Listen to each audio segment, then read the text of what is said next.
Devocional Bíblico Jesus is Life para hoy. Continuamos con el estudio del libro de Primera de Samuel, capítulo 22. Paranoia. Las noticias de su llegada a Judá pronto alcanzaron a Saúl. Escuchen bien, hombres de Benjamín, les gritó Saúl a sus oficiales al oír las noticias. ¿Acaso ese hijo de Isaí les ha prometido a cada uno de ustedes campos y viñedos? ¿Les ha prometido a todos hacer los generales y capitanes de su ejército? ¿Es por eso que han conspirado contra mí? Pues ninguno de ustedes me avisó cuando mi propio hijo hizo un pacto solemne con ese hijo de Isaí. Ni siquiera sienten lástima por mí. Imagínense, mi propio hijo incita al hijo de Isaí para que me mate, tal como está tratando de hacer hoy mismo. La paranoia son trastornos mentales que se caracterizan por dar forma a los delirios. Esta enfermedad mental se caracteriza por la aparición de ideas fijas, obsesivas y absurdas, basadas en hechos falsos o infundados, junto a una personalidad bien conservada, sin pérdida de la conciencia. Los delirios de persecución son típicos de la paranoia, ya que reconocen todo tipo de indicios en lo que los rodea, y llegan a la conclusión de que existe una conspiración en su contra. En el pasado, el monarca de Israel expresó un comportamiento paranoico, pues tuvo una tendencia a creer que todo el reino estaba en su contra, conspirando con David para asesinarlo.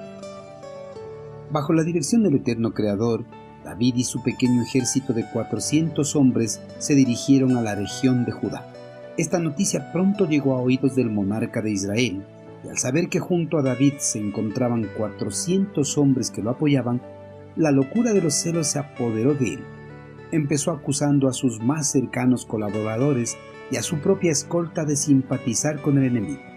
Les preguntó si David les recompensaría tan generosamente como él había hecho hasta esos momentos.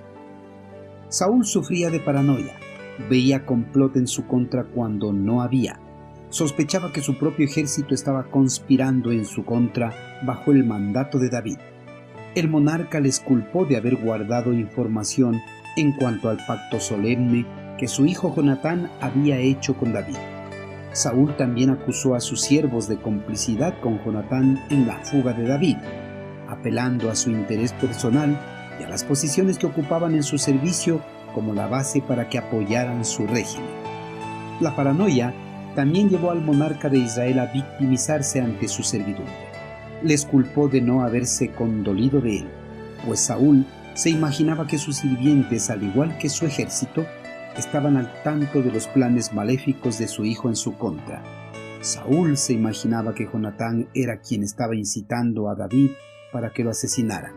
La paranoia de Saúl era tal que alucinaba que David le acechaba oculto en algún lugar cercano para asesinarlo.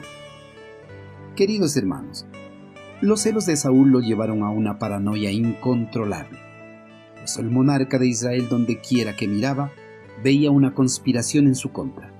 Culpó a su propio hijo de ser el principal cabecilla de ese complot e incitaba a David para que lo asesinara.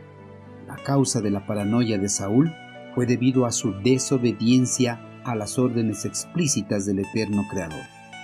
Saúl, por su desobediencia, fue rechazado como gobernante perpetuo de la nación hebrea y fue reemplazado por David.